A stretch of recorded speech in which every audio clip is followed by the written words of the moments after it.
قرآن مجید کا 17واں پارہ ہے، سورۃ الانبیاء ہے۔ اللہ کریم نے پہلی آیت میں ارشاد فرمایا کہ اقترب للناس حسابہم، فرمایا لوگوں کے حساب کا وقت قریب آ گیا، وہم فی غفلۃ معرضون، اور وہ ابھی بھی غافل ہو کر منہ پھیر رہے ہیں، غفلت میں منہ پھیر کے پھر رہے ہیں، حالانکہ اقترب للناس حسابہم، ان کے حساب کا وقت قریب آ گیا۔ جس کی عمر کل 70 سال ہے، اگر اس نے 35 سے اوپر گزار لی ہے تو پھر اس کے تو حساب کا وقت قریب آ ہی گیا ہے نا، لیکن ابھی بھی وہ غافل ہے، ابھی بھی دنیا داری کا مد و جزر ہے، ابھی بھی وہی اس کے کیف و سرور ہے۔ فرمایا غافل نہ بنو، جو دم غافل سو دم کافر، سانو مرشد اے ہو پڑھایا۔ دیکھیں نا، ایک آدمی مجبور ہوتا ہے اور ایک غافل ہوتا ہے، ان دونوں میں فرق ہے۔ ایک شخص کہتا ہے کہ رستے میں آتے ہوئے حادثہ پیش آ گیا تھا، خدا نہ خواستہ تو یہ مجبوری ہے، اور ایک یہ کہتا تھا کہ میں نا رستے میں کہیں کھڑا ہو گیا تھا، دھیان لگ گیا تھا، اس پر غصہ ہے۔ غفلت نہ ہونا چاہیے۔ حضرت سیدنا انس بن مالک رضی اللہ تعالی عنہ فرماتے ہیں، جب یہ آیت کریمہ نازل ہوئی تو میں مسجد سے باہر نکلا تو ایک صحابی اپنے مکان کی چھت بنا رہے تھے، تعمیر کر رہے تھے، اور چھت تک مکان پہنچ گیا تھا۔ میری طرف دیکھ کر فرمانے لگے کوئی نئی آیت نہیں نازل ہوئی؟ تو میں نے کہا ہاں، آیت تو حضور نے پڑھ کے سنائی ہے، اقترب للناس حسابہم، لوگوں کے حساب کا وقت قریب آ گیا، وہم فی غفلۃ معرضون، اور وہ ابھی بھی اعراض کر رہے ہیں، منہ پھیر رہے ہیں اپنی غفلت میں۔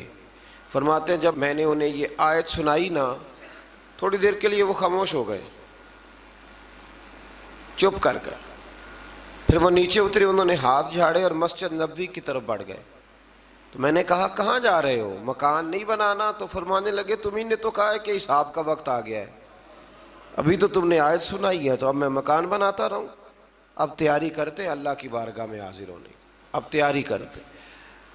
ایک بات ہمارے بزرگ فرمایا کرتے تھے، وہ کہتے تھے لوگ نوکری سے بھی ریٹائر ہو جاتے ہیں، گھر کے کام کاج سے بھی ریٹائر ہو جاتے ہیں، ایک وقت ایسا آتا ہے کہ من پسند کھانوں سے بھی بندہ ریٹائر ہو جاتا ہے، معدہ ہی برداشت نہیں کرتا، کھا ہی نہیں سکتا۔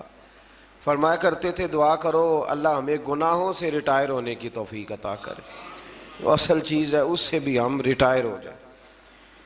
تو اس آیہ مقدسہ میں اللہ تبارک و تعالیٰ نے اس بات کا ذکر فرمایا، اور فرمایا کہ وہ غافل ہو کے پھر رہے ہیں، دین کی باتوں سے روح گردانی کرتے ہیں، جب کوئی نصیحت کی کوئی نئی بات ان کے پاس آتی ہے تو توجہ سے سنتے نہیں، اور بس کھیل تماشے کے انداز سے سنتے ہیں، اور نبی کو اپنے جیسا بشر قرار دیتے ہیں، قرآن کو جادو، خواب پریشاں، شاعری اور خود ساختہ کلام قرار دیتے ہیں۔ قرآن نے بتایا کہ پہلے رسول بھی حاملین وحی تھے، وہ بھی کھاتے پیتے تھے، بشری تقاضے اور نبوت و رسالت کی عظمت اور شان کے خلاف نہیں ہوتے۔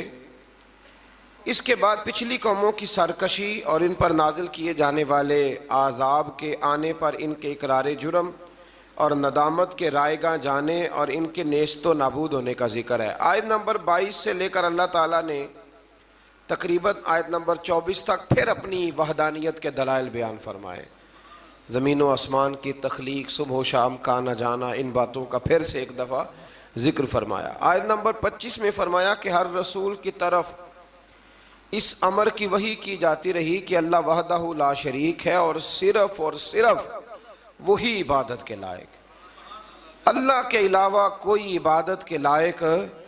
فرمایا یہ میں نے ہر نبی کو وحی کی، یہ ہر رسول کو کہا، اللہ کے علاوہ کوئی عبادت کے لائق، اللہ کے علاوہ کوئی عبادت کے لائق۔ بڑا ہی پسند ہے یہ جملہ اللہ کو، لا الہ الا اللہ، یہ اللہ کے علاوہ کوئی لائق عبادت ہے ہی نہیں۔ آیت نمبر 30 سے اللہ تعالیٰ نے تخلیق کائنات کے سلسلے کو بیان کرتے ہوئے فرمایا کہ آسمان اور زمین بند تھے تو ہم نے ان دونوں کو کھول دیا اور ہم نے پانی سے ہر جاندار چیز بنائی.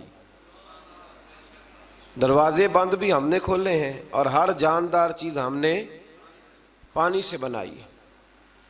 پھر آیت نمبر 35 میں قانون قدرت بیان کیا کہ ہر نفس نے موت کا ذائقہ چکھنا ہے، یعنی ہر ذی حیات پر موت آئے گی. جو زندہ ہے وہ مرے گا بھی. اناشیاء تعریف بھی ازدادیہ، چیزیں اپنی ضدوں سے پہچانی جاتی.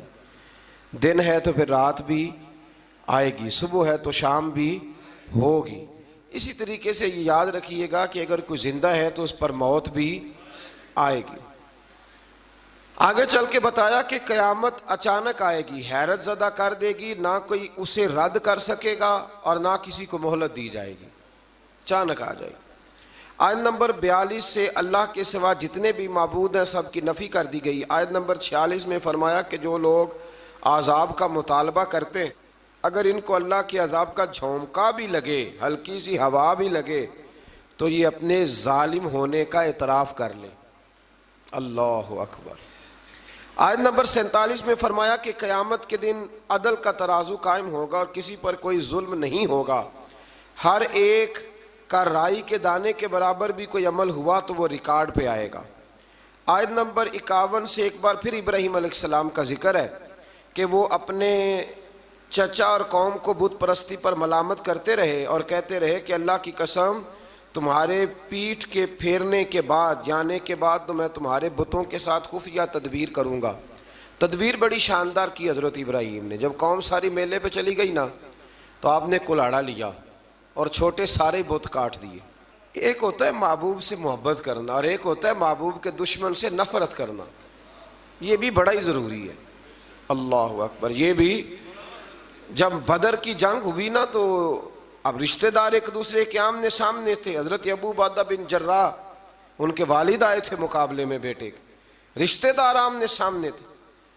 تو وہاں ایک جملہ ہے تاریخی جو حضرت عمر فاروق نے فرمایا، ایک تاریخی جملہ ہے. یہ محبوب کے دشمن سے عداوت رکھنا. اعلیٰ حضرت فرماتے ہیں دشمن احمد پہ شدت کیجئے، ملحدوں سے کیا مروت کیجئے، اور شرک ٹھہرے جس میں تعظیم حبیب، اس برے مذہب پہ لعنت کیجئے. ہماری بھائی زمین ہی کوئی نہیں تو کسی کے ساتھ رٹا کیا ہوگا، جائیداد ہی نہیں تو جھگڑا کیا ہے. جھگڑا تو صرف اتنا ہی ہے کہ محبوب کے بارے میں کچی بات نہ کرو، کمزور بات میں اتنی سی بات ہے. وہ کسی نے کہا تھا سیاست دے جھگڑے اساں چھوڑ دیتے تے دولت دے جھگڑے اساں چھوڑ دیتے، محبت دا جھگڑا ہے چھڑا کوئی نہیں سکتا. یہ محبت دا جھگڑا ہے، انہوں چھڑا کوئی نہیں سکتا. تو حضرت عمر فاروق نے بڑا تاریخی جملہ کہا، فرمانے لگے یا رسول اللہ صلی اللہ علیہ وسلم یہ لوگ ایک دوسرے کے رشتہ دار آمنے سامنے ہیں تو پریشانی ہو رہی ہے، حضور آپ حکم کریں. میرا ماموں بھی آیا ہے یہاں لڑنے کے لیے تو آپ مجھے حکم دیں، میں ماموں کی گردن لے کے آتا ہوں. آپ ہمیں حکم دیں، خود ہم اپنے رشتہ داروں کو ہاتھوں سے قتل کریں گے، اس لیے کہ ہمارے نزدیک رشتہ وہی ہے جو محمد عربی کی محبت والا رشتہ ہے. تو یہ یاد رکھ لیں کہ یہ بھی ایک بہت بڑا اعزاز ہے کہ آپ کو دشمن پر غصہ ہے. وہ بھی عجیب انسان ہے جسے دشمن پہ غصہ ہی نہ آئے. اللہ نے قرآن میں کہا، میں سورہ توبہ میں آپ کو سنا آیا ہوں کہ فرمایا محبوب یہ منافق تیرے بے ادب ہیں، تو اگر 70 بار بھی کہے گا تو میں پھر بھی ان کو معاف نہیں کروں گا. اللہ سے بڑا تو رحم کرنے والا کوئی نہیں نا، اللہ سے بڑا تو کوئی نہیں نا. تو اگر رب کچھ لوگوں پہ جلال کرتا ہے تو یہاں بہت سارے لوگوں کو زیادہ انسانیت نظر آنے لگ جاتی. وہ کہتے ہیں جی انسان ہے، او خدا کے بندے انسان وہ ہوتا ہے جو رسول اللہ کا ادب کرتا ہے صلی اللہ ہو.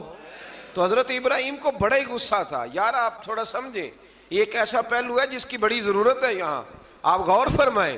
علامہ اقبال نے کہا یہ دور اپنے ابراہیم کی تلاش میں ہے، صنم کدا ہے جہاں لا الہ الا اللہ، اور بہار ہو کے خزاں لا الہ الا اللہ، خودی کا سر نہاں لا الہ، خودی ہے تے کے فضاں لا الہ الا اللہ.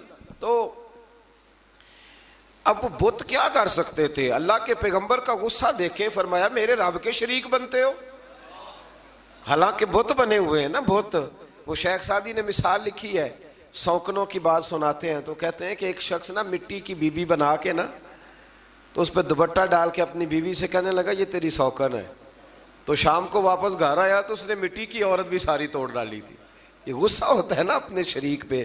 تو کہا حضرت ابراہیم نے میرے رب کے شریک بنتے ہو تو سارے چھوٹے چھوٹے بت توڑ دیے, پاش پاش کر دیے, اور جو بڑا بت تھا اس کی گردن پہ کلاڑا رکھ دیا. تو شام کو وہ آئے تو کس نے کیا یہ حال؟ تو کہنے لگے اسی نے کیا ہے جو روز ان کے بارے میں ہمیں بتلاتے تھے. بلایا حضرت ابراہیم کو, تو حضرت ابراہیم فرمانے لگے بڑے ہی بیوقوف ہونا, بڑے ہی بیوقوف ہونا, ان خداؤں کو پوجتے ہو جو اپنے آپ کو نہیں بچا سکے, بڑے ہی پاگل ہو نا تم, بڑے ہی پاگل ہو. اور پھر کہنے لگے کہ وہ جو تمہارا بڑا معبود جس کو تم مانتے ہو نا معاذ اللہ, اس کی گردن پہ میں نے کلاڑا رکھ دیا, اسی سے پوچھ لو کس نے مارا ہے. تو وہ کہنے لگے بت تو نہیں نا بولتے. تو فرمانے لگے آؤ پھر میرے رب کا کلمہ پڑھو, جو بولتا ہے تو پھر قرآن کی آیتیں ارشاد فرما دیتا ہے. اب کافر کا یہ حال ہے کہ دلیل سے لوگ عاجز آ جاتے ہیں تو لڑائی کرتے ہیں. انہوں نے کیا کیا؟ انہوں نے کہا پکڑو اسے آگ میں ڈال دو. آگ جلائی, اور اس کی وسعت اتنی زیادہ تھی کہ اوپر سے کوئی پرندہ بھی گزرتا تھا نا تو وہ بھی نیچے گر جاتا تھا جل کے. میلوں تک آگ جلائی. کس کے لیے؟ ایک بندے کے لیے. اس لیے کہ نمرود کو پتا تھا بندہ تو ایک ہے پر اس کے پیچھے طاقتیں خدائی ہیں. اور آگ میں ڈالا حضرت ابراہیم کو. اے آگ ابراہیم پہ ٹھنڈی بھی ہو جا اور سلامتی والی بھی ہو جا. یہاں مفسرین نے لکھا ہے اگر خالی ٹھنڈی ہونے کا کہا جاتا تو زیادہ ٹھنڈی ہو جاتی. تو اللہ نے فرمایا زیادہ ٹھنڈی نہ ہونا, سلامتی والی ٹھنڈی ہونا, جس ٹھنڈک کو برداشت کیا جا سکے. تو ان کے تو معبود بھی اپنے آپ کو معاذ اللہ نہ بچا سکے, اور جناب ابراہیم کے رب نے انہیں بچا لیا. پھر نمرود کلمہ پڑھ گیا تھا, حضرت ابراہیم آگ سے نکل آئے نا, پڑھ گیا تھا کلمہ, ختم اللہ علی قلوبہم. کچھ لوگوں کو اللہ نے سزا دی ہے کہ ان کے دلوں پر مہر لگا دی. آیت نمبر 78 سے حضرت داؤد اور سلیمان علیہ السلام کے ایک مقدمے کا ذکر ہے, جس میں حضرت داؤد نے فیصلہ کیا تو جناب سلیمان علیہ السلام نے اس کے برعکس فیصلہ کیا. تو اللہ تعالیٰ نے فرمایا کہ ہم نے سلیمان علیہ السلام کو صحیح فیصلہ کرنے کی سمجھ عطا فرمائی ہے. دونوں باپ بیٹا تھے نا, تو فرمایا ہم نے سلیمان کو صحیح فیصلہ کرنے کی سمجھ عطا کی ہے, اور ہم نے دونوں کو قوت فیصلہ اور علم عطا کی ہے. اب یہاں بات سمجھنی ہے, ایک نے فیصلہ ٹھیک کیا ہے اور ایک کے فیصلے کو قرآن نے ٹھیک قرار, لیکن اللہ فرماتا ہے قوت فیصلہ ہم نے دونوں کو دی ہے اور علم بھی ہم نے. اس کا مطلب یہ ہوا کہ پھر امام شافعی, امام اعظم, امام مالک اور امام احمد بن حنبل, فیصلے کی قوت اللہ نے سب کو عطا فرمائی. کسی نے کوئی فیصلہ کر دیا اور کسی نے کوئی فیصلہ کر دیا, تو یہ اجتہادی معاملات ہیں. جو جس کے پیچھے بھی چلے گا اللہ اسے رائے ہدایت ہی عطا فرمائے گا. تو اس سے یہ بات بھی معلوم ہوئی کہ ایک عدالت اگر فیصلہ کرے تو دوسری میں نظر ثانی کے لیے مقدمہ لے جانے کی اجازت ہے. یہ بھی اس سے ایک بات ثابت ہوتی ہے. اس کے بعد اللہ تعالیٰ نے داؤد علیہ السلام کے معجزات کا ذکر فرمایا ہے, یعنی پہاڑوں کا ان کے تابع ہونا, پہاڑوں اور پرندوں کا ان کے ساتھ مل کے تسبیح پڑھنا, اور جنگ سے حفاظت کے لیے ان کا زرہ بنانا. اسی طرح ہوا کو سلیمان کے تابع کرنا علیہ السلام, اور جو ان کے حکم سے ان کے تخت کو ہوا میں اڑا کر لے جاتی تھی, اور جنات کو ان کے تابع کرنا, وہ ان کے حکم سے کام کرتے تھے. جنات بھی, جن بھی تابع ہوتے ہیں اللہ کے نبیوں کے. جب نبی پاک طائف سے واپس آئے تھے تو حضور پریشان تھے, تو جنوں کی جماعت نے آ کے کلمہ پڑھا. کہا یا رسول اللہ اگر وقتی طور پر انسان نہیں مانتے تو ہم تو حاضر ہیں نا, ہمیں کلمہ پڑھا دیں. جن رسول اللہ کے غلام بنے. تو حضرت سلیمان کا تخت بھی ہوا میں اڑتا تھا. کبھی کسی زمانے میں لوگ اس پر اعتراض کرتے تھے کیسے اڑ سکتا ہے, جب سے جہاز اڑنے لگ گیا ہے نا, اب سائنسدانوں نے اس پہ اعتراض کرنا چھوڑ دیا ہے. باقی بھی ساری چیزوں پہ چھوڑ جائیں گے آہستہ آہستہ. پھر اس کے بعد اللہ تبارک و تعالیٰ نے حضرت ایوب علیہ السلام کا ذکر فرمایا ہے. اللہ نے انہیں بیٹے دیے, مال دیا, اولاد دی, پھر اللہ نے آزمائش میں ڈالا. چھت گری تو ساری اولاد انتقال کر گئی, جانور, کھیت کھلیان سارے ہی چلے گئے, اور وجود میں آبلے پڑ گئے, پھوڑے پھنسیاں نکل آئے. کچھ لوگ معاذ اللہ ایسی عجیب باتیں کرتے ہیں نبیوں کے بارے میں کہ کوڑ کا مرض ہو گیا معاذ اللہ. اللہ کے نبیوں پر ایسے امراض نہیں آیا کرتے. کچھ آبلے پڑ گئے, اتنا محدثین نے لکھا ہے, تکلیف میں تھے. ایک دن زوجہ کہنے لگی آپ اللہ کے نبی ہیں, دعائی کر لیں. اللہ شفا دے دے۔ تو آپ فرمانے لگے سکھ کتنی دیر رہے؟ کہنے لگی 60 سال۔ فرمایا ذرا دکھوں کو بھی 60 سال ہو لینے دے، پھر دعا بھی کر لیں گے۔ ابھی تو 16-17 سال ہوئے، اتنے سال گزر لینے دو۔ آپ کی زبان سے یہ لفظ نکلے تو اللہ نے شفا عطا کر دی، اولاد بھی دے دی، سارا کچھ عطا فرمایا۔ تو اس بات کا ذکر کیا۔ پھر اس سے آگے چل کے حضرت اسماعیل کا بھی ذکر ہے، ادریس علیہ السلام کا، ذوالکفل، ذوالنون یعنی حضرت یونس کا، اور جناب زکریا کا بھی ذکر ہے۔ حضرت یونس علیہ السلام اپنی قوم سے ناراض ہو کے چلے گئے تھے، اور پھر اللہ کی تقدیر سے دریا میں ڈال دیے گئے، اور دریا میں ان کو مچھلی نے نگل لیا۔ انہوں نے تہ در تہ ظلمت میں اللہ سے ان کلمات کے ساتھ توبہ کی، لا الہ الا انت سبحانک انی کنت من الظالمین۔ بزرگوں نے لکھا ہے جب بھی انسان کسی مشکل میں پڑ جائے تو یہ کلمے پڑھے، اللہ نجات عطا کر دے گا۔ اس کو آیت کریمہ بھی کہتے ہیں۔ اللہ تعالیٰ نے فرمایا تو ہم نے ان کی پکار سن لی اور انہیں غم سے نجات عطا کی، اور ہم اسی طرح مومنوں کو نجات دیتے ہیں۔ حضرت زکریا علیہ السلام نے اولاد کے لیے دعا کی تو اللہ تعالیٰ نے ان کو بڑھاپے میں یحییٰ علیہ السلام عطا فرمائے۔ پھر اس سے آگے حضرت عیسیٰ علیہ السلام اور جناب مریم سلام اللہ علیہا کا ذکر بھی انہی آیات میں۔ آیت نمبر 94 میں مومنین صالحین کے اعمال رائے گاہ نہ جانے اور اس کے لکھنے کا ذکر ہے۔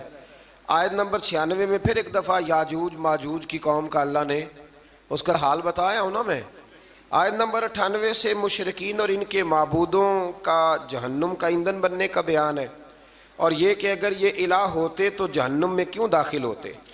جس کے لیے اللہ تعالیٰ بھلائی کو مقدر فرما دے وہی جہنم سے دور ہوگا، اور ان کے لیے ہر قسم کی نعمتیں ہوں گی، اور ان کے لیے قیامت کے دن گھبراہٹ سے نجات ہے، اور فرشتے قیامت میں ان کا استقبال کریں گے۔ اللہ اکبر۔ سورۃ الانبیاء کی آخری رکوع میں آیت نمبر 107 میں اللہ تبارک و تعالیٰ نے اپنے حبیب کریم صلی اللہ تعالیٰ علیہ وسلم کو ایک بے مثل اور بے مثال اعزاز سے نوازا، اور ارشاد فرمایا وَمَا أَرْسَلْنَاكَ إِلَّا رَحْمَةً لِلْعَالَمِينَ۔ فرمایا محبوب جس کو میں نے اپنا مخلوق بنایا ہے، خلق فرمایا ہے، ان سب کی طرف آپ کو رحمت بنا کے بھیجا ہے۔ اللہ اکبر۔ اسی صورت کی آیت نمبر 108 میں اللہ تعالیٰ نے صالح بندوں کو زمین کی حکومت دینے کا زبور میں کیے گئے وعدے کا بھی ذکر فرمایا۔ پھر آگے شروع ہو جاتی ہے سورۃ الحج۔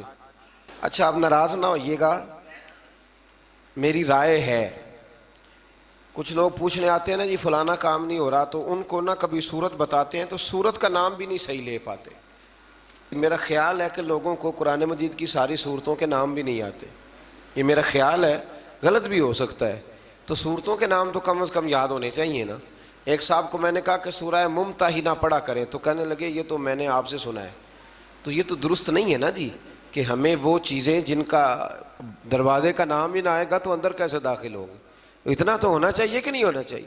سورہ حج شروع ہوتی ہے، اس کی پہلی آیت میں اللہ تعالیٰ نے تقوی کا حکم دیتے ہوئے قیامت کی ہولناکیوں کو بیان کیا کہ قیامت ایک زلزلے کے طور پر برپا ہوگی، اور اس کا منظر اس قدر دہشت ناک ہوگا کہ دودھ پلانے والی مائیں اپنے دودھ پیتے بچوں کو بھول جائیں گی، فراموش کر دیں گی، ہر حاملہ کا حمل ساکت ہو جائے گا، لوگ مدہوش نظر آئیں گے جبکہ وہ مدہوش نہیں ہوں گے، لیکن اللہ کے عذاب کی شدت کے باعث ان کی یہ کیفیت ہوگی۔ اللہ تعالی ہمیں اس دن محبوب کریم کے جھنڈے کے نیچے جگہ عطا فرمائے۔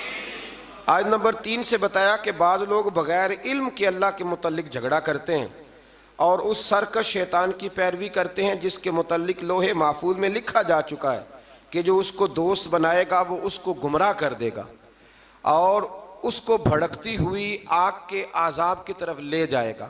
آیت نمبر 5 سے اللہ تعالیٰ نے حشر و نشر کی صحت اور امکان پر تخلیق انسانی اور پھر انسانی عمر کے مراحل کا ذریعے استدلال فرمایا ہے۔ آیت نمبر 9 میں عذرائے تکبر، جو لوگ تکبر کے طور پر اپنی گردن موڑنے والے شخص کا ذکر کرتے ہوئے فرمایا کہ یہ اللہ کی راہ سے گمراہ کرنے والا ہے، اس باعث اس کے لیے دنیا میں ذلت ہے اور قیامت کے دن جلانے والا عذاب ہے، اور یہ اس کی ان بد اعمالیوں کی سزا ہے جو اس نے آگے بھیجی، بے شک اللہ بندوں پر ظلم کرنے والا نہیں ہے۔ نبی پاک علیہ السلام نے فرمایا جو دنیا میں تکبر کرتے ہیں قیامت کے دن اللہ انہیں چیونٹیوں کی شکل میں مسخ کر دے گا۔ اللہ تعالیٰ عاجزی کی توفیق عطا فرمائے۔ آیت نمبر 11 سے ان لوگوں کا ذکر کیا کہ جن کا مقصود دنیاوی مفادات ہیں، اگر انہیں کوئی بھلائی مل جائے تو وہ دین پر مطمئن ہو جاتے ہیں، اور اگر کوئی آزمائش آ جائے تو منہ کے بل پلٹ جاتے ہیں۔ ایسوں نے ایسے ہی دنیا اور آخرت کا نقصان سمیٹا، ایسے لوگ ان کی عبادت کرتے ہیں جو نہ انہیں نقصان پہنچا سکتے ہیں اور نہ ہی نفع دے سکتے ہیں، یہ دور کی گمراہی ہے۔ پھر آیت نمبر 17 میں فرمایا کہ دنیا میں بظاہر اہل ایمان، یہود، صابی، عیسائی، آتش پرش اور شرک کرنے والے ملے جلے سے ہیں، اللہ قیامت کے دن ان سب کے درمیان فیصلہ فرمائے گا، بے شک اللہ ہر چیز پر نگہبان ہے۔ آیت نمبر 18 میں بتایا کہ جو کچھ آسمانوں اور زمینوں میں ہے، سورج، چاند، ستارے، پہاڑ، درخت، چوپائے اور بہت سے انسان اللہ ہی کے لیے سجدہ کرتے ہیں، اور بہت سے وہ بھی ہیں جن پر عذاب مقدر ہو چکا، اور جس کو اللہ ذلیل کرے گا تو اسے پھر کوئی عزت دینے والا نہیں ہے۔ بس یہ دعا کریں اللہ پردہ پوشی عطا فرمائے، اور اللہ جو عزت دے تو اپنی بارگاہ ناز سے دائمی عزت عطا فرمائے۔ آیت نمبر 19 سے مومنین اور کفار ہر دو فریق کا ذکر ہے۔ کفار کے لیے دردناک عذاب اور مومنین کے لیے اخروی نجات اور نعمتوں کا ذکر ہے۔ آیت نمبر 25 سے فرمایا کہ جن لوگوں نے کفر کیا اور اللہ کے راستے سے اور اس مسجد حرام سے روکنے لگے جس کو ہم نے لوگوں کے لیے مساوی بنایا، خواہ وہ مقامی ہو یا باہر سے آئیں، جو اس مسجد حرام میں ظلم کے ساتھ زیادتی کا ارادہ کرے گا ہم اس کو دردناک عذاب چکھائیں گے۔ اگر اللہ تعالیٰ کسی گروہ کو وہاں حکومت دے دو تو اس کو یہ حق نہیں پہنچتا کہ وہ دوسروں کو ذلیل کرے، یہ اللہ نے قرآن میں بیان کر دی۔ فرمایا جو مسجد حرام میں کسی کے ساتھ ظلم اور زیادتی کرے گا اللہ اسے دردناک عذاب دے گا۔ ہم یہاں بیٹھ کے کم سے کم بات کرتے ہیں، آپ کو پتہ ہے معتدل بات کرتے ہیں، ہماری خواہش نہیں ہوتی، ہم اپنی بات کرتے ہیں، کسی کو چھیڑتے نہیں، لیکن کیا وہاں بیٹھے لوگوں کا بھی تو یہ حق بنتا ہے کہ نہیں بنتا کہ وہ بھی کوئی اختلافی بات نہ کریں؟ یا اگر کوئی بات کرنی ہے تو پہلے پوچھ لیں، لیکن اگر وہ ہمارے بزرگوں کے نام اس طرح لے کے توہین ہو، توہین یعنی نام لیتے وقت وہ توہین کے لب و لہجے کو اختیار کریں تو یہ ظلم ہے، یہ زیادتی ہے، یہ ایک جبر ہے۔ یعنی باقی امیر ملکوں کے لوگ اگر گروپوں کی شکل میں آئیں تو وہ ٹھیک ہے، لیکن اگر غریب ملک کے 4-5 لوگ کٹھے آ جائیں تو وہ کٹھے رہ سکتے، یہ ظلم ہے، یہ زیادتی ہے۔ اللہ تبارک و تعالیٰ صبح قیامت اس کا حساب لے گا، رب کریم نے قرآن میں بیان فرما دیا ہے۔ اللہ تعالیٰ سمجھنے کی توفیق عطا فرمائے۔ جب آپ کسی قوم سے اس کے بارے میں پوچھیں گے، مطلب آپ نے منشور پوچھنا ہے پاکستان کا، الحمدللہ سارے مزدور قابل عزت ہیں، تو منشور آپ ریڈی والے سے پوچھیں گے کہ بتائیں پاکستان کی تحریک جب چل رہی تھی تو منشور دستور کیا تھا؟ اس کو پتہ ہے بیچارے کو کیا، اس کو تو روزی روٹی تو فرصت نہیں۔ تو آپ اس شعبے کے بندے سے بات کریں۔ آپ نے جب اہل سنت کا عقیدہ پوچھنا ہے تو آپ کسی جاہل کو پکڑ کے پوچھیں گے، کسی ان پڑھ بندے کو پوچھیں گے؟ ایک جاہل آدمی کو کھڑا کر لیا جاتا ہے، اس سے پوچھتے ہیں جی فلانی بات بتا، تو وہ بیچارہ کیا بتائے گا؟ اگر آپ میں اخلاقی جرت ہے تو پھر آپ اس طرح کریں کہ جو کسی مذہب کے نمائندے ہیں ان کے سامنے آ کے بات کریں اور ان سے آپ دلائل لیں اور نظریہ پوچھیں۔ دیکھیں نا، ایک صاحب نے مجھ سے سوال کیا کہ آپ کہتے ہیں نبی پاک ہر جگہ موجود ہے، میں نے کہا تمہیں کس بیوقوف نے کہا؟ ہم تو یہ نہیں کہتے، ہم تو کہتے ہیں حضور اپنے مزار میں حیات ظاہری میں ہیں اور ساری دنیا کو اس طرح دیکھتے ہیں جس طرح اپنے ہاتھ کی ہتھیلی کو دیکھتے ہیں، اور جہاں چاہتے ہیں حضور تشریف لے جاتے ہیں۔ یہ ہم نے کب کہا ہے کہ اپنے وجود کے ساتھ نبی پاک ہر جگہ حاضر و ناظر ہے؟ اتنا بڑا جھوٹ لوگ بولتے ہیں۔ ایک بڑا سیاںا بیانہ بندہ ہے ایک جماعت کا، اس کی کتاب میرے پاس ہے، اس نے لکھا ہے کہ یہ جو لوگ ہیں یہ اپنے پیر کو چھوٹا خدا مانتے ہیں۔ کبھی کہا ہے کسی نے؟ کیا فضول بات ہے، آپ مسلمانوں کے ذمہ وہ باتیں لگائیں گے جن کا دور دور تک کوئی تعلق ہی نہیں، اور پھر آپ کو ڈرنا چاہیے اللہ تعالیٰ سے۔ اسی طرح ایک صاحب ایک دفعہ مجھے ایک فلائٹ میں مل گئے، میں ملک سے باہر جا رہا تھا تو لمبا سفر تھا، تو لمبا سفر طرح فلائٹ لمبی ہوتی ہے تو بندے تھک جاتے ہیں، پھر وہ کوشش کرتے ہیں کوئی بندہ ملے جس کے ساتھ کو پونا گھنٹہ گپ شپ لگ جائے۔ تو اس نے مجھے دیکھ لیا، آ گئے، کہنے لگے جی آپ حضور کو عالم الغیب مانتے ہیں؟ میں نے کہا مننا میں وہاں تے پتہ تینوں ہے، یہ جی فلسفہ ہے نا بھائی، جو مانتا میں اس کا پتہ مجھے ہونا چاہیے، مانتا میں ہوں اور پتہ میں نے کہا میں مانتا ہوں کہ آپ، کہنے لگے نہیں آپ تو، میں نے کہا ہم حضور کو عالم الغیب نہیں مانتے، ہم نبی پاک کا علم غیب مانتے، حضور کا علم غیب، وہ علم غیب جو انہیں اللہ نے عطا فرمایا ہے، اللہ کا دیا ہوا علم غیب، عالم الغیب تو اللہ ہے۔ اب ایک سادے آدمی سے اگر وہ کہے گا نا آپ حضور کو عالم الغیب مانتے ہیں، تو بیچارے کو نہیں پتا کہ عالم الغیب کیا ہوتا ہے، علم غیب اور عالم الغیب میں فرق، تو وہ بیچارہ کہہ دے گا کہ بھئی ہاں ہم مانتے ہیں، اب وہ ان پڑھ ہے، اس کو اس بات کی خبر نہیں ہے، وہ اگر تھوڑا سا جانتا ہوتا تو فوراً آپ کی بات کو پکڑتا، کہتا نا نا یہ ہمارا عقیدہ ہی نہیں، یہ ہمارا نظریہ نہیں ہے۔ تو اس لیے سمجھ لیں، اسی طرح سے ایک بیان کاٹ کے لے آیا جی فلاں عالم نے کہا ہے کہ اللہ کے سوا کوئی مددگار نہیں، تو میں نے کہا بالکل ٹھیک ہے، اللہ کے سوا کوئی مددگار، اللہ کے سوا کوئی مددگار، تو جو جنگ بدر میں دین کے مددگار بنے تھے، جو جنگ احد میں دین کے مددگار بنے تھے، وہ کیا تھا؟ وہ اللہ کی مدد تھی، اللہ نے بندوں کے ذریعے کرائی تھی۔ اسی طرح کی اللہ کی مدد ہوتی ہے۔ تو یہ جتنے غریب ہیں الحمدللہ مسلمان بڑی سخاوت کرتے ہیں، رمضان میں دیتے ہیں نا غریبوں کو، تو مدد کون کر رہا ہے ان کی؟ تو وہ تو سیٹھ کو دعا دے کے چلے گئے، تو چودھری کو دعا، تو اس لیے سمجھ لیں اتنا لمبا نہیں ہے کہ جتنا لوگوں نے بنا دیا ہے، بہرحال اللہ تعالیٰ سمجھنے کی توفیق عطا فرمائے۔ تو اس سے آگے تھوڑا سا بڑھتے ہیں، تو اللہ تبارک و تعالیٰ نے آیت نمبر 27 سے حضرت ابراہیم علیہ السلام کو حکم دیا کہ لوگوں میں بلند آواز سے حج کا اعلان کر دیں، وہ آپ کے پاس دور دراز رستوں سے پیدل اور ہر دبلے اونٹ پر سوار ہو کے آئیں گے۔ حضرت ابراہیم نے ایک پتھر پر کھڑے ہو کے ندا کی، اللہ اکبر، اے لوگو اللہ نے تمہارے اوپر حج فرض کر دیا۔ اللہ تعالیٰ نے یہ ندا ان سب کو سنا دی جو ابھی مردوں کی پشتوں میں اور عورتوں کے رحموں میں تھے، اور ان سب نے اس ندا کا جواب دیا جو اللہ کے علم میں ہے۔ قیامت تک حج کرنے والے تھے، ان سب نے ماؤں کے پیٹوں سے بھی کہا لبیک، باپوں کی پشتوں میں بھی کہا، اور بعض نے لکھا ہے جتنی دفعہ کسی نے لبیک کہا اتنا ہی حج کرنے جائے گا۔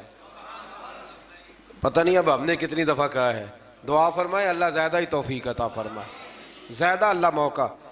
آپ اخلاص کے ساتھ آواز دیں، میں کہا کرتا ہوں ہمارے ذمہ اذان پڑھنا ہے، گن پوائنٹ پہ لوگوں کو نمازی بنانا ہماری ذمہ داری۔ حضرت ابراہیم نے اس وقت آواز دی، حضرت ابراہیم نے بغیر لاؤڈ سپیکر کے آواز دی، تو رب نے ماؤں کے رحموں میں بھی آواز پہنچا دی۔ میں بڑا آدمی تو نہیں ہوں، چھوٹا ہوں، اور بڑا چھوٹا ہوں، اور یہ بات صرف آپ لوگوں کے سامنے نہیں کہتا، میں محسوس کرتا ہوں، میں اس کا قائل ہوں، مجھے پتہ ہے آپ میں سے جتنے لوگ ہیں اللہ کے فضل سے میں باوضو بیٹھا ہوں، میں کسی ایک بندے سے بھی اپنے آپ کو افضل نہیں سمجھتا، میں اپنے آپ کو چھوٹا جانتا ہوں، مجھے خبر ہے اللہ تبارک و تعالیٰ معاف فرمانے والا ہے۔ تو میں کسی شخص میں سے بھی، آپ میں سے ایسا شخص جو ظاہراً مجھ سے عمل میں بھی کمزور نظر آتا ہے، لیکن میں جب اپنی طبیعت سے پوچھتا ہوں تو افضل جانتا ہوں۔ لیکن ہم نے چھوٹی سی مسجد میں بیٹھ کے دین کی بات شروع کی، کبھی کبھی نا دنیا کے آخری کونے سے بھی لوگ ہمیں فون کر لیتے ہیں، یعنی ایسے ایسے ملک کا نام لیتے ہیں کہ جو میں نے کبھی سنا بھی نہیں ہوتا، ایسے ایسے ملک کا نام لیتے ہیں۔ میں برطانیہ میں گیا تو مجھے، آپ یقین کریں، کچھ لوگ میرے گلے مل کے اس طرح روئے کہ جیسے بچھڑے ہوئے ہیں صدیوں سے مجھ سے، تو وہ کہنے لگے ہم تو خواب دیکھ رہے ہیں، آپ سامنے آ گئے۔ تو میرے ذہن میں یہی آیات آ رہی تھی کہ بندہ آواز دیتا ہے اور اس کو پہنچاتا میرا رب بھی ہے، بندہ کمزور ہے، وہ آواز دیتا ہے تو پہنچانا اللہ تبارک و تعالیٰ کے ذمہ کرم پہ ہے۔ اللہ تبارک و تعالیٰ اخلاص کی توفیق دے اور ریاکاری سے محفوظ فرمائے۔ آیت نمبر 28 میں مقررہ ایام یعنی یوم نحر اور بعد کے دنوں میں قربانی کرنے کا حکم دیا گیا ہے۔ ایام نحر عید کا پہلا، دوسرا اور تیسرا دن۔ آیت نمبر 29 میں ایسی نظروں کو پورا کرنے کو حکم دیا گیا ہے جو معصیت پر مبنی نہ ہو، اور اللہ کے گھر کے طواف کا بھی حکم ہے۔ آیت نمبر 31 میں اللہ تعالیٰ کے ساتھ شریک قرار دینے والوں کی مثال کو اس طرح بیان کیا گیا ہے کہ ایسا شخص گویا آسمان سے گرا، پھر اسے مردار خور پرندے نے جکڑ لیا، یا آندھی نے اس کو کسی دوسری جگہ پھینک دیا۔ آیت نمبر 32 میں فرمایا کہ جس نے اللہ کی نشانیوں کی تعظیم کی تو بے شک یہ دلوں کا تقوی ہے۔ آیت نمبر 34 سے فرمایا کہ ہم نے ہر امت کے لیے قربانی کا طریقہ مقرر کیا تاکہ وہ اللہ کے دیے ہوئے بے زبان چوپایوں پر ذبح کے وقت اللہ کا نام لیں۔ بس تمہاری عبادت کا مستحق ایک اللہ ہی ہے، اور قربانی کے اونٹوں کو ہم نے تمہارے لیے اللہ کی نشانیوں میں سے بنا دیا ہے، ان میں تمہارے لیے بھلائی ہے، پس تم ان کو قطار میں کھڑا کر کے ان کے نہر کرنے کے وقت اللہ کا نام لو، پھر ان سے خود بھی کھاؤ اور محتاج اور مانگنے والوں کو بھی کھلاؤ۔ آیت نمبر 37 میں عبادات میں اخلاص کی تعلیم دیتے ہوئے فرمایا کہ قربانی کا مقصد گوشت پوشت کا حصول نہیں، بلکہ قربانی کا مقصد تو اللہ کی رضا ہے۔ آیت نمبر 39 میں مظلوم مہاجر مسلمانوں سے نصرت کا وعدہ کر کے اپنے دفاع میں لڑنے کی اجازت کا بیان ہے۔ آیت نمبر 39 تا 41 میں بتایا کہ یہ سنت الہیہ ہے کہ وہ مجاہدین کے ذریعے ظالموں کا کلا کما فرماتا ہے۔ اگر ایسا نہ ہوتا تو راہبوں کی خانقاہیں، کلیسا اور یہودیوں کی عبادت گاہیں اور مسلمانوں کی مساجد کو ویران کر دیا جاتا۔ اگلی آیت میں حکومت اسلامیہ کے قیام کا مقصد بیان کیا گیا کہ اس کا مقصد ہے نظام صلاۃ و زکوٰۃ کا قیام، نیکیوں کا پھیلاؤ اور برائیوں کا سد باب۔ یہ اسلامی حکومت کے قیام کا کیا کرنا ہے؟ اسلامی حکومت نے نظام نماز مقرر کرنا ہے، نظام زکوٰۃ مقرر کرنا ہے، نیکیوں کو پھیلانا اور برائیوں کا۔ تو ہمارے تو وزیر کہتے ہیں کہ مولویوں نے نہیں چلانا ملک، چلانا کس نے ہے؟ یہ اللہ ہی بہتر جانتا ہے۔ آیت نمبر 46 میں فرمایا کہ پچھلی امتوں کے آثار کو دیکھ کر عبرت حاصل کرنی چاہیے، لیکن اس کے لیے سوچنے سمجھنے اور مشاہدے کی صلاحیتوں کا نیک ہونا ضروری ہے، ورنہ وہ لوگ کہیں گے ان کے برے کام تھے ہمارے تو اچھے ہیں، پھر انسان عبرت بھی حاصل کر سکتا۔ آیت نمبر 48 میں کفار کے عذاب کے معاملے میں جلدی کرنے، مہلت ملنے سے غلط فہمی کا شکار ہونے پر فرمایا کہ عذاب تو آ کر ہی رہے گا، اللہ اپنے وعدوں کے خلاف نہیں کرتا۔ آیت نمبر 49 میں رسول اللہ صلی اللہ علیہ وسلم کو تمام روئے زمین کے انسانوں کے لیے نذیر بنا کر بھیجنے کا بیان فرمایا۔ آیت نمبر 52 سے فرمایا کہ آپ سے پہلے انبیاء جب اپنی امتوں کے سامنے اللہ کی آیات پڑھتے تو شیطان امت کے افراد کے دلوں میں شبہات ڈال کر عمل سے روکتے، اور یہ وسوسہ اندوزی بیمار اور سخت دل والے لوگوں کے لیے آزمائش اور اہل علم کے ایمان میں مضبوطی کا سبب بنتی۔ فرمایا جب شیطان وسوسہ دیتا ہے نا تو الجھتے وہ لوگ ہیں، پریشانی ان لوگوں کو ہوتی ہے جن کے دلوں میں پہلے سے شبہات ہوتے ہیں، اور جن کے دلوں میں شبہات نہیں نہ ہوتے، شیطان جب وسوسہ دیتا ہے تو ان کا یقین اور مضبوط ہو جاتا ہے۔ یہ سمجھنے کی بات ہے، ہم گنجائش دیتے ہیں تو شیطان اندر داخل ہوتا ہے، دروازے کی کنڈی لگا کے رکھیں گے تو چور اندر وہ نہیں اندر آئے گا۔ آیت نمبر 61 سے نظام گردش لیل و نہار، بارش کے نزول اور اس کے نتیجے میں سبزے کے اگنے کو اللہ نے اپنی قدرت کی نشانیاں قرار دیا۔ آیت نمبر 67 میں ہر قوم کے لیے وقتی شریعت مقرر کرنے اور اس پر ایک وقت تک عمل ہونے اور اسلام کے دائمی اور ابدی تعلیمات آنے کے بغیر کسی جھگڑے کے اس کی پیروی کرنے اور اس کی طرف دعوت دینے کا بیان ہے۔ آیت نمبر 73 میں اللہ تعالیٰ نے مشرکوں کے بتوں کی بے بسی کو بیان فرمایا ہے کہ وہ سب مل کر بھی ایک مکھی بھی پیدا نہیں کر سکتے، اور اگر مکھی ان سے کوئی چیز چھین لے تو اسے واپس بھی، سبحان اللہ، یعنی مکھی کو چیز چھین لے، میں اور آپ واپس لے سکتے ہیں؟ اللہ کرے ہمیں سمجھ آئے۔ اللہ فرماتا ہے دیکھو ہے تو مکھی۔ امام مالک رحمۃ اللہ تعالیٰ علیہ بیٹھے تھے تو ہارون رشید سے مکھی نہیں سنبھالی جا رہی تھی، بار بار مارتا، کئی دفعہ ایک مکھی نہیں پکڑی جاتی، پتہ نہیں کدھر سے نکل جاتی ہے، اس نے بڑا ہی ستایا، کچھ کرنے نہیں دیتی تھی۔ تو ہارون رشید جذبات میں امام مالک سے کہنے لگا حضور یہ اللہ نے مکھی کیوں پیدا کر دی؟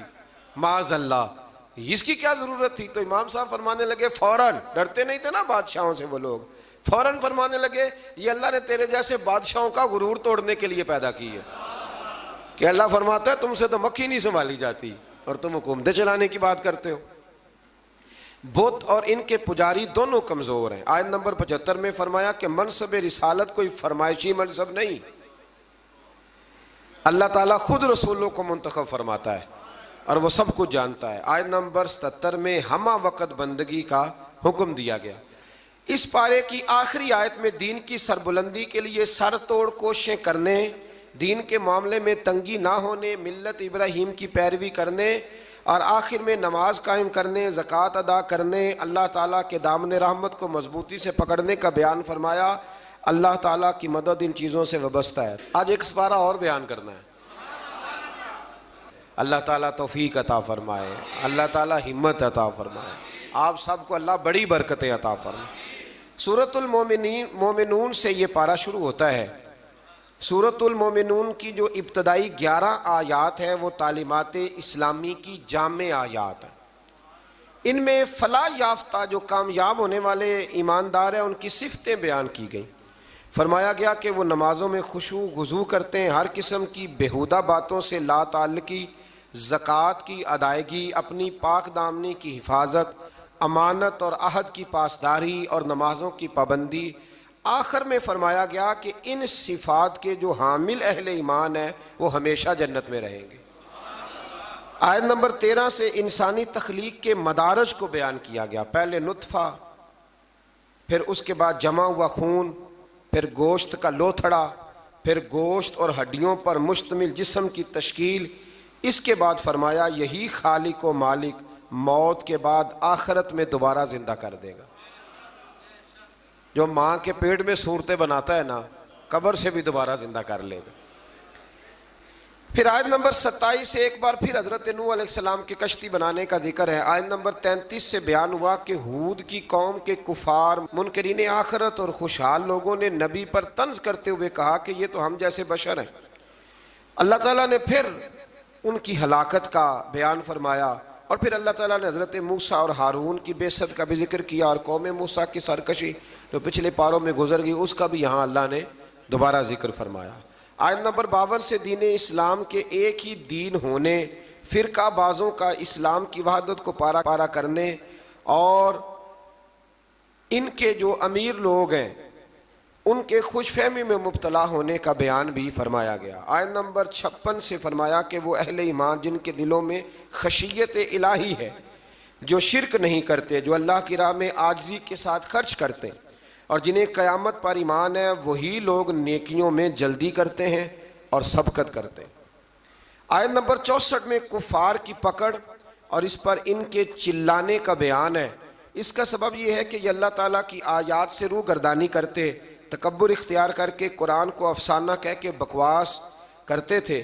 آیت نمبر 78 سے اللہ تعالیٰ کی نعمتوں کا ذکر ہے کہ اس نے انسان کو سننے کے لیے کان، دیکھنے کے لیے آنکھیں، سمجھنے کے لیے دل عطا کیا۔ گردش لیل و نہار، زندگی اور موت اسی کے قبضہ و قدرت میں۔ آیت نمبر 85 سے اللہ تعالیٰ نے استفہامی انداز میں بیان کیا کہ اگر ان منکرین آخرت سے پوچھا جائے کہ زمین اور ان کے خزانوں کا مالک کون ہے، 7 آسمانوں عرش عظیم کا مالک اللہ، ہر چیز کی بادشاہت کس کے قبضے میں ہے؟ اللہ کے، جس کے مقابل کوئی نہیں، وہ کون ہے؟ اللہ۔ تو ہر سوال کے جواب میں کہیں گے اللہ۔ تو پھر آپ ان سے پوچھئے کہ کیا تم سحر زدہ ہو، تم پر جادو ہو گیا ہے؟ پھر اس مالک و ملک پر ایمان کیوں نہیں لاتے؟ اس کے احکام کو تسلیم کیوں نہیں کرتے؟ آیت نمبر 91 سے بیان ہوا کہ اللہ کی کوئی اولاد نہیں، اس کے سوا کوئی عبادت کا مستحق نہیں ہے۔ اگر ایسا ہوتا کہ ایک سے زیادہ خدا ہوتے تو ہر ایک اپنے لشکروں کو لے کر دوسرے پر غلبہ پانے کی کوشش کرتا، حالانکہ اللہ وحدہ لا شریک کے اقتدار کو چیلنج کرنے والا کوئی نہیں۔ اللہ اکبر۔ سورت کے آخر میں بیان فرمایا کہ انسان کو بے مقصد پیدا نہیں کیا اور اللہ کی بارگاہ میں آخری جواب دہی کے لیے لوٹ کر جانا ہے۔ آیت نمبر 96 میں برائی کو اچھائی سے دفع کرنے کا بیان ہے۔ اس کے بعد اپنے حبیب مکرم صلی اللہ علیہ وسلم کے ذریعے اللہ تعالیٰ کے بندوں کو ہر قسم کے شیطان کے شر سے پناہ دینے کا طریقہ تعلیم فرمایا۔ آیت نمبر 99 سے کفار کی موت کے وقت کی ندامت اور ان کے دنیا میں واپس جا کر نیک عمل کرنے جیسی ناممکنہ باتوں کی تمنا کرنے کا بیان بھی ہے۔ آیت نمبر 101 سے قیامت کے دن تمام رشتوں کے ختم ہونے اور اعمال کے سبب نجات ہونے کا ذکر ہے۔ آیت نمبر 106 سے اللہ تعالیٰ کی ایجاد کو جھٹلانے والوں کی گفتگو کہ ہماری بدبختی نے ہم کو گمراہ کیا اور اگر ایک بار ہم نکل گئے تو دوبارہ لوٹ کر نافرمانی نہ کرنے کا بیان ہے۔ اللہ تعالیٰ فرمائے گا پھٹکارے ہوئے پڑے رہو اس میں اور میرے ساتھ بات نہ کرو، تم دنیا میں مومن بندوں کا مذاق اڑاتے تھے اور وہ یہ دعا پڑھتے تھے.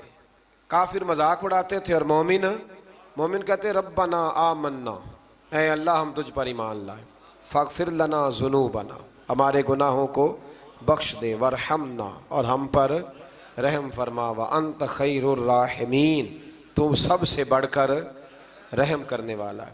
ان کو ان کے صبر کا بدلہ کامیابی کی صورت میں ملا. آیت نمبر 112 میں فرمایا کہ جب ان سے زمین پر گزاری ہوئی مدت کے بارے میں پوچھا جائے گا تو یہ کہیں گے ایک دن یا دن کا کچھ حصہ گزارا.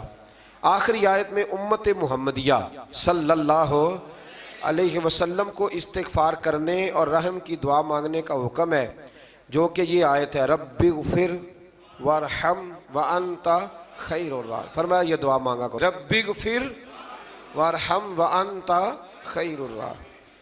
پھر اس سے آگے سورۃ نور شروع ہو جاتی ہے. سورہ نور میں اللہ تعالیٰ نے خانگی اور معاشرتی احکام کو بیان کیا ہے. ابتدائی آیات میں زنا کرنے والے غیر شادی شدہ مرد اور عورت کی سزا کو بیان کیا کہ ان کی سزا 100 کوڑے ہیں جو غیر شادی شدہ ہو، اور صاحبان اقتدار اہل ایمان کو کہا گیا کہ تمہیں اس سزا کے نفاذ میں ان پر رحم نہیں چاہیے. حکمرانوں کو حکم ہے جب کوڑے مارنے ہیں زانی کو تو پھر رحم، ہاں یہ بھی دین ہے، دین نافذ کرنا پڑتا ہے. اور ہمارے یہاں نا بڑی اب ویڈیو آتی ہیں کہ وہ جی بچے رو پڑے جی بکری ذبح ہونے لگی نا جب، تو میں نے کہا یہ قوم جہاد کرے گی جو بکریوں کے ذبح ہونے پہ رو رہی ہے. اور وہ ویڈیو بنا رہا ہے ابا دیکھو میرے بچے کا بکرے سے کتنا پیار ہے. خدا کے بندے خیال کریں، جذبہ جہاد ہے، شوق ہے. جب دین نافذ کرنا ہے تو فرمایا پھر تم نے رحم والے جذبات نہیں رکھنے، اس کو یاد کر رکھیں. اور تمہاری ایک جماعت اس سزا کے نفاذ کے وقت موجود ہو. یہ تو ہے نا غیر شادی. اور شادی شدہ کی سزا کیا ہے؟ اس کو یعنی اتنے روڑے مارے جائیں گے کہ وہ ماری جائے گی. ابھی بھی یہ باز نہیں آیا. اللہ تعالیٰ سمجھنے کی توفیق دے. آیت نمبر 4 سے بیان کیا گیا کہ جو لوگ پاک دامن عورتوں پر زنا کی تہمت لگائیں پھر اس کے ثبوت میں 4 گواہ پیش نہ کر سکیں. سنو اللہ کا قرآن، ایسے ہی بیٹھ کے کہہ دیتے ہیں فلاں بی بی ایسی ہے تو فلاں بی بی ایسی ہے. شرم نہیں آتی بہو بیٹیوں کے بارے میں معاذ اللہ لوگ باتیں کرتے ہیں. غور کریں قرآن کیا کہتا ہے. فرمایا جو لوگ پاک دامن عورتوں پر زنا کی تہمت لگائیں پھر اس کے ثبوت میں 4 گواہ پیش نہ کر سکیں تو تم ان کو 80 کوڑے مارو، ان کو 80 کوڑے مارو اور ان کی شہادت کو بھی قبول نہ کرو. اور یہی لوگ فاسق ہیں، اعلانیہ نافرمان ہے اللہ، سوائے ان لوگوں کے جو اس کے بعد اللہ تعالیٰ سے توبہ کریں اور اپنی اصلاح بھی کر لیں. یہ قرآن نے کہا توبہ بھی کریں. اور یہاں تو بھائی کوئی پتہ ہی نہیں چلتا، جس کے بارے میں مرضی لوگ معاذ اللہ بری بات کہنی شروع کر دیتے ہیں. آیت نمبر 6 میں یہ ضابطہ بیان فرمایا گیا کہ اگر کوئی شخص اپنی بیوی کو زنا کی تہمت لگائے اور اس کے ثبوت میں 4 گواہ پیش نہ کر سکے اور اس کی بیوی اس تہمت کا انکار کرے تو فریقین ایک دوسرے پر لیان کریں. شوہر 4 مرتبہ اللہ کی قسم کھا کے یہ کہے کہ بے شک وہ ضرور سچوں میں سے، اور 5ویں بار یہ کہے کہ اگر وہ جھوٹوں میں سے ہو تو اس پر اللہ کی لعنت. یہ اس کو کرنا پڑے گا. ایسے نہیں کسی پر معاذ اللہ لوگوں نے طلاق دینی ہوتی ہے تو الزام لگا کے نکال دیتے ہیں. ڈر نہیں آتا اللہ تعالیٰ سے. اور عورت سے حد زنا اس طرح دور ہو سکتی ہے کہ وہ 4 مرتبہ اللہ کی قسم کھا کے کہے کہ اس کا خامن یقیناً جھوٹوں میں سے ہے اور 5ویں بار کہے کہ اس کا خامن سچوں میں سے ہو تو اس عورت پر اللہ کا غضب نازل ہو. آیت نمبر 11 اور 16 میں ایسا مضمون ہے کہ جو بیان کرتے وقت کلیجہ منہ کو آتا ہے. گھبرایا نہ کریں جب لوگ آپ کے بارے میں میرے بارے میں کوئی بات کریں. کوئی بھی مسلمان جب اس کے خلاف کوئی بات کرے تو گھبرائے نہ. سورہ نور 18واں پارہ آیت نمبر 11 سے 16 میں حضرت عائشہ صدیقہ پر جب منافقین نے الزام لگایا، اللہ اکبر، منافقین نے الزام لگایا، اس کا ذکر ہے. یارو حضرت عائشہ پر، مومنوں کی ماں پر منافقین نے الزام لگا دیا اور میرے رسول کریم علیہ السلام کی آنکھیں آنسوؤں سے تار ہو گئیں. ابو بکر صدیق نے گھر سے نکلنا چھوڑ دیا. حضرت عائشہ اتنی بیمار ہوئی کہ بستر سے اٹھ نہیں سکتی. او لوگو، اتنی فنکاری کہ رسول اللہ کے گھر تک دنیا پہنچ گئی. مولا علی شیر خدا آئے, عرض کرنے لگے سونیا فکر نہ کریں, جو رب آپ کے وجود پر مکھی نہیں بیٹھنے دیتا وہ ناپاک عورت آپ کے بستر پہ آنے دیتا ہے. یہ کیا بات ہوئی؟ صحابہ کرام تڑپ اٹھے, یارو یہ رنگ بھی ہے. میں کہتا ہوں یہ مضمون بیان نہیں ہو سکتا. میں نے کہا تھا مخلوق تو فنکار ہے اس درجہ کے پل بھر میں, سنگے در کعبہ سے بھی اصنام تراشے. تم کون ہو کیا چیز ہے داغے کبابی, لوگوں نے تو مریم پہ بھی الزام تراش. لوگ باز آتے ہیں. پھر حضرت عمر فاروق اٹھے اور کہا ھذا بہتان عظیم, یہ چھوٹا الزام نہیں یہ بڑا الزام ہے. تو اللہ نے پھر اسی طرح سورہ نور کی آیت نمبر 11 سے 16 میں حضرت عائشہ صدیقہ پر اللہ مومنوں کی ماں کو ہم سے راضی فرمائے. بڑا درجہ ہے اس پاک عورت کا, بڑا مرتبہ. ساری جوانی رسول اللہ کے دین کے نام کر دی, بڑی خدمت کری, بڑی نوکری کری, بڑا کام کیا. حضرت مجدد الفسانی رحمت اللہ علیہ فرماتے ہیں جب میں حضور کے لیے سال ثواب کرتا نا, وہ چیز پکاتا ختم شریف, تو میں حضور کے اہل بیت کو صحابہ کئیوں کے نام لیتا, کئیوں کے نہ لیتا, سب کے لیے بھی نہیں جاتے. کہتے میں کئیوں کے نام لیتا لیکن کوئی معاذ اللہ بغض دعوت نہیں. ویسے میرے منہ سے نا حضرت عائشہ کا نام کبھی نکلا ہی نہیں, نہ میں نے لیا. تو کہتے ایک دن مجھے رسول کریم کی زیارت ہوئی تو حضور نے فرمایا تو میری عائشہ کا نام ہی نہیں لیتا, تجھے پتہ نہیں میں روٹی عائشہ کے گھر کھاتا ہوں اور تو وہاں سال ثواب ہی نہیں کرتا. وہ میرے لیے کھانے پکاتی ہے, میں اس کے گھر کھانا کھاتا ہوں. اور یہ وہ میرے محبوب کی پیاری زوجہ ہے کہ حضور نے فرمایا عائشہ میرے نکاح میں آنے سے پہلے حضرت جبریل نے مجھے تیرا نقشہ دکھایا تھا, گویا تیری فوٹو دکھائی تھی, اور فرمایا عائشہ جب تو مجھ سے راضی ہوتی ہے تب بھی مجھے پتہ چل جاتا, اور جب تو ناراض ہوتی ہے تو تب بھی پتہ چل جاتا. حضرت عائشہ کہنے لگی حضور میرے ماں باپ قربان ہو, آج بتائیں تو صحیح آپ کو کیسے پتہ چلتا ہے؟ تو حضور فرمانے لگے جب تو مجھ سے راضی ہوتی ہے نا تو کہتی ہے مجھے رب محمد کی قسم, اور جب تو ناراض ہوتی ہے تو کہتی ہے مجھے رب ابراہیم کی قسم. فرمایا رب ابراہیم کا بھی ہے, لیکن جب تو میرے نام سے رب کریم کو پکارتی ہے تو لگتا ہے آج تو بڑی راضی ہے. رسول کریم علیہ السلام کا وہ پیار, وہ محبت. 40 سال حضور کے بعد وہ حیات رہی, چوتھا حصہ دین میرے رسول کریم کا امت کو انہوں نے پہنچایا. حضرت فاطمہ کی شان میں حدیثیں حضرت عائشہ صدیقہ نے بیان فرمائی. حضرت عائشہ نے, جناب خدیجۃ الکبریٰ کے تذکرے حضرت عائشہ نے ہمیں بتائے. اتنی سچی بی بی کے بارے میں بات کرتے ہو, یاد رکھو صبح قیامت بھی یہ ساری ام المومنین میرے محبوب کے ساتھ جنت میں موجود ہوگی. دعا فرمائے اللہ ہمیں ان ماؤں کا صدقہ خیرات عطا فرمائے. تو آیت نمبر 11 سے 16 میں حضرت عائشہ صدیقہ پر جو منافقین نے تہمت لگائی اس کی جانب اشارہ فرمایا, اور ان چیزوں کا سد باب کیا جو معاشرے کے بگاڑ کا باعث ہو سکتی ہیں. جن منافقین نے یہ تہمت لگائی تھی ان کا پردہ فاش کیا. جو مسلمان منافقین کے بجھائے ہوئے حسین جال میں پھنس گئے تھے ان پر عتاب فرمایا اور ان کو تنبیہ کی وہ آئندہ ہوشیار رہیں اور منافقین کے کہنے پر نہ آئے. منافق مسلمانوں کی عزت و ناموس کو برباد کرنے کے در پہ, اس لیے مسلمانوں کے لیے جائز نہیں کہ وہ سنی سنائی بات کو آگے بڑھا دیں, بلکہ مومن مردوں اور مومن عورتوں کو اپنوں کے متعلق, یہ اللہ فرماتا ہے, اپنوں کے متعلق نیک گمان کرنا چاہیے. اور اگر تہمت لگانے والے اس تہمت پر 4 گواہ نہ لائیں تو وہی اللہ کے نزدیک جھوٹے ہیں. اور اگر دنیا اور آخرت میں تم پر اللہ کا فضل اور اس کی رحمت نہ ہوتی تو تم نے جس تہمت کا چرچا کیا تھا اس کی وجہ سے تمہیں بہت بڑا عذاب پہنچتا. تم نے اس کو سنتے ہی یہ کیوں نہ کہا کہ ایسی بات کرنا ہمارے لیے جائز نہیں. اے اللہ تو پاک ہے اور یہ بہت ہی سنگین بہتان ہے, یہ بہت ہی, میں کہتا ہوں منافقین نے کیا تو ظلم, پر دیکھیں پھر اللہ نے حضرت عائشہ کی برات قرآن میں بیان فرما دی اور سورہ نور اتری حضرت عائشہ کی برات کے لیے. نام بھی کیا ہے؟ سورہ نور. آیت نمبر 19 سے یہ فرمایا کہ جو لوگ یہ چاہتے ہیں کہ ایمان والوں میں بے حیائی کی بات پھیلے ان کے لیے دنیا اور آخرت میں دردناک عذاب ہے. آیت نمبر 21 سے فرمایا کہ اے ایمان والو شیطان کے قدم بقدم نہ چلو, کیونکہ جو شخص شیطان کے قدم بقدم چلے گا تو بے شک شیطان بے حیائی اور برائی کے کاموں پہ ابھارتا ہے. آیت نمبر 22 میں رشتہ داروں اور مسکینوں کی دل آزاری کے سبب ان پر خرچ کرنے سے ہاتھ نہ روکنے، معاف کرنے اور درگزر کرنے کا بیان ہے۔ یہ بھی سمجھنے والی آیت ہے۔ فرمایا کہ تم نے جب کسی پہ خرچ کرنا ہے تو اسے معاف بھی کرنا ہے اور درگزر بھی کرنا ہے۔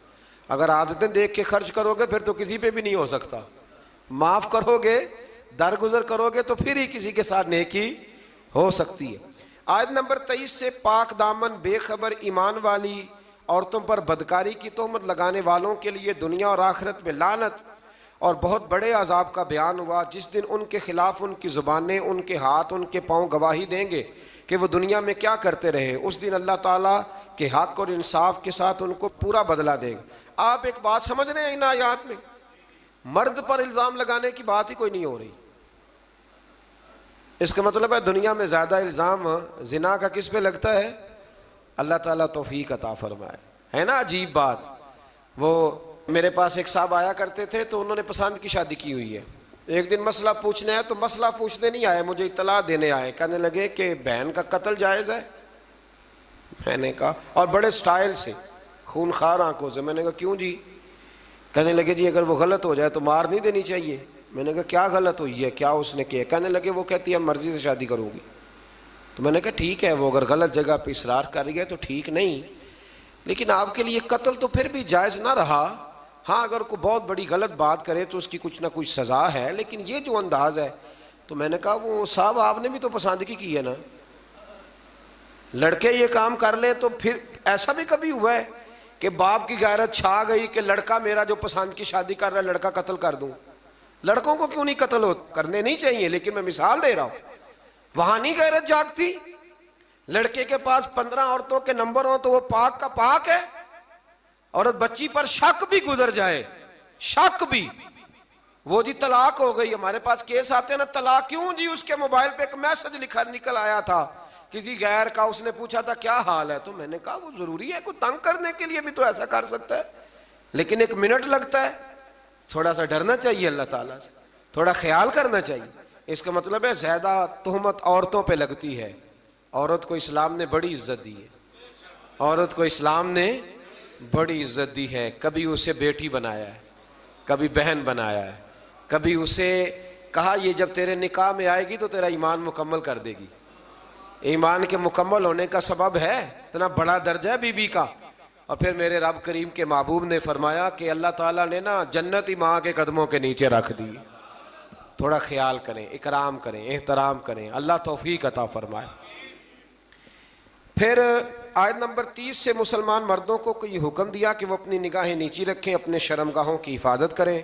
اسی طرح مسلمان خواتین کو حکم دیا کہ اپنی نگاہیں نیچی رکھیں اور اپنی عصمت کی خود حفاظت کریں، اپنی زیبائش کو، اپنے فیشن کو ظاہر نہ کریں۔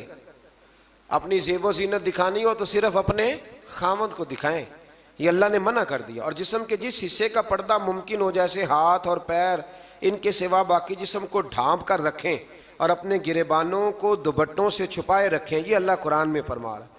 اور اپنے خامد اور اپنے محارم یعنی جن سے نکاح نہیں ہو سکتا، جیسے بھائی ہے، بیٹا ہے، باپ ہے، اور اپنے نوکروں اور کم اور ناسمجھ بچوں کے سوا اپنے بناؤ سنگار کو کسی کے سامنے ظاہر نہ کریں، اور زمین پر زور سے پاؤں مار کے نہ چلیں۔ عورتوں کو حکم مل رہا ہے، عورتیں توجہ کریں، تاکہ ان کی پوشیدہ زیب و زینت ظاہر نہ ہو، اور ان تمام برائیوں سے اللہ کی بارگاہ میں توبہ کرنے پر کامیابی ہے۔ آیت نمبر 32 سے فرمایا کہ تم اپنے بے نکاح مردوں اور عورتوں کا نکاح کر دو، اور اپنے باصلاحیت غلاموں اور باندیوں کا، اگر وہ فقیر ہوں تو اللہ ان کو اپنے فضل سے غنی کر دے گا۔ جو لوگ نکاح کی گنجائش نہیں رکھتے وہ اپنی عفت اور پاکیزگی برقرار رکھیں، حتیٰ کہ اللہ تعالیٰ انہیں اپنے فضل سے غنی کر دے۔ اللہ تو فرما رہا ہے نکاح کر دو غنی ہو جاؤ گے۔ تو ابا جی کہتے ہیں جنی دیر تکر پیراں تے نہ کھلوتا اگے کتے کھلا دیئے، یعنی عجیب بات ہے نا جی، وہ پیراں تے پتہ نہیں اس نے کب کھڑے ہونا ہے۔ آپ بچوں کی شادیاں جلدی کریں تاکہ بہت سارے گناہوں کا دروازہ ویسے ہی بند ہو۔ آیت نمبر 35 میں فرمایا اللہ آسمانوں اور زمینوں کا نور ہے، پھر اس نور کی وضاحت بھی بیان کی۔ آیت نمبر 37 سے اللہ تعالیٰ نے اپنے گھروں میں اللہ کا ذکر کرنے پر ان مسلمانوں کی تعریف کی جن کو تجارت اور خرید و فروخت اللہ کے ذکر کرنے، نماز پڑھنے اور زکوٰۃ ادا کرنے سے غافل نہیں کرتی۔ وہ اس دن سے ڈرتے ہیں جس میں دل اور آنکھیں الٹ پلٹ ہو جائیں گی۔ اللہ نے تعریف کی ہے، فرمایا کاروبار بھی پورا کرتے ہیں، میری عبادت بھی صحیح کرتے ہیں۔ زکوٰۃ بھی وقت پہ دیتے ہیں. ہم یہ کہتے ہیں کہ نہیں سارا کچھ چھوڑیں گے تو عبادت ہوگی. اللہ نے تعریف کی، فرمایا ڈیوٹیاں بھی کرتے ہیں اور رب رب بھی. آیت نمبر 39 میں کافروں کے اعمال کی مثال کو اس طرح بیان کیا گیا کہ وہ زمین میں چمکتی ہوئی اس ریت کی طرح ہے جس کو پیاسا دور سے پانی گمان کرتا ہے. ریت دور سے دیکھے نا چمکتی تو کیا لگتی ہے؟ اسی طرح کافروں کے اعمال ہے، حتیٰ کہ وہ جب اس کے قریب پہنچتا ہے تو کچھ نہیں پاتا، اور وہ اللہ کو اپنے قریب پاتا ہے جو اس کا پورا حساب چکا دیتا ہے. ان کے اعمال کا گہرے سمندر کی تاریکیوں کی مثل ہے جن کو تہ در تہ موج ڈھانپے ہوئے ہے. اس کی بعض تاریکیاں بعض سے زیادہ ہیں، جب کوئی اپنا ہاتھ نکالے تو اس کو دیکھ نہ سکے. جس کے لیے اللہ نور نہ بنائے اس کے لیے کوئی نور نہیں ہے. آیت نمبر 51 پہ آتے ہیں. فرمایا جو لوگ اللہ اور اس کے رسول کی اطاعت کرتے ہیں اور اللہ سے ڈرتے ہیں اور اس کی نافرمانی سے بچتے رہتے ہیں تو وہی لوگ کامیاب ہونے والے ہیں. اس آیت کے بارے میں حضرت عمر فرمایا کرتے تھے یہ جوامع الکلم آیت ہے، اور ایک رومی جو نیا نیا مسلمان ہوا تھا اپنے ایمان لانے کا سبب اسی آیت کا تمام کتب مقدسہ کی تعلیمات اور احکام کا جامع ہونا بیان فرمایا گیا. یہ ایک آیت کہ جو لوگ اللہ اور اس کے رسول کی اطاعت کرتے ہیں، اللہ سے ڈرتے ہیں اور نافرمانی سے بچتے ہیں، اللہ سے ڈرتے ہیں اور نافرمانی سے بچتے ہیں، یہ لوگ کامیاب ہیں.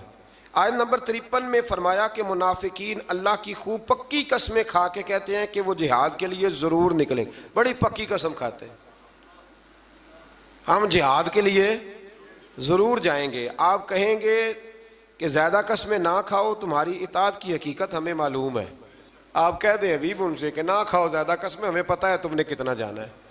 آیت نمبر 55 میں اہل ایمان کو یہ بشارت دی کہ اللہ تمہیں زمین میں ضرور خلافت عطا کرے گا اور ضرور بالضرور اس دین کو محکم اور مضبوط کر دے گا. تم نماز قائم کرو، زکوٰۃ ادا کرو اور اخلاص کے ساتھ رسول کریم علیہ السلام کی اطاعت پر ڈٹے رہو. اللہ تمہارے خوف اور پریشانی کو حالت امن اور سکون سے بدل دے گا. آیت نمبر 58 سے پردے کے احکام کی وضاحت فرمائی کہ تمہارے نوکروں اور نابالغ بچوں کے لیے بھی 3 اوقات میں اجازت حاصل کرنی ضروری ہے. نماز فجر سے پہلے، ظہر کے وقت جب تم اپنے فالتو کپڑے اتار دیتے ہو، عشاء کی نماز کے بعد جب تمہارے لڑکے بلوغت کی عمر کو پہنچ جائیں تو ان کو بھی اجازت طلب کر کے آنا چاہیے جیسا کہ ان سے پہلے مرد اجازت طلب. فجر سے پہلے، ظہر کے وقت، اس وقت بھی کچھ لوگ سویا کرتے تھے، اور عشاء کی نماز کے بعد جب بھی کوئی گھر میں جائے تو کیا کرے؟ کہنے اپنے گھر جان دی بھی اجازت لوا. ہاں وہیں تو اجازت لینی ہے، آپ اجازت لیں. جو بھی کسی کے آرام کا وقت ہو نا اس میں آپ بے دھڑک نہ چلے جائیں، اس لیے کہ نہ جانے کوئی کس حالت میں ہو. اللہ سمجھنے کی توفیق عطا فرمائے. آیت نمبر 60 سے فرمایا جو بوڑھی عورتیں جو نکاح کی امید نہیں رکھتی ان پر اضافی پردہ اور حجاب کا اہتمام نہ کرنے میں کوئی گناہ نہیں، لیکن اگر وہ اس میں بھی احتیاط کریں تو ان کے لیے زیادہ افضل ہے. ایسی بوڑھی عورت جو نکاح کے قابل نہ رہے اس پر حرج کوئی نہیں، لیکن کرے گی پردہ تو اس کے لیے بھی بہتر ہی ہے. یہاں بڑی جلدی لوگ اس سے گنجائش لے لیتے ہیں، جو میں نے کہا ہے اس پر غور کیجئے گا. آیت نمبر 61 میں معذور لوگوں اور دیگر مسلمانوں کو اپنے والدین، رشتہ داروں اور دوستوں کے گھر سے کچھ کھا پی لینے کی اجازت دی گئی ہے. اس کے بعد اکیلے اور مل کر کھانے کی اجازت ہے، اور گھر داخل ہوتے وقت گھر والوں کو سلام کرنے کا بیان ہے.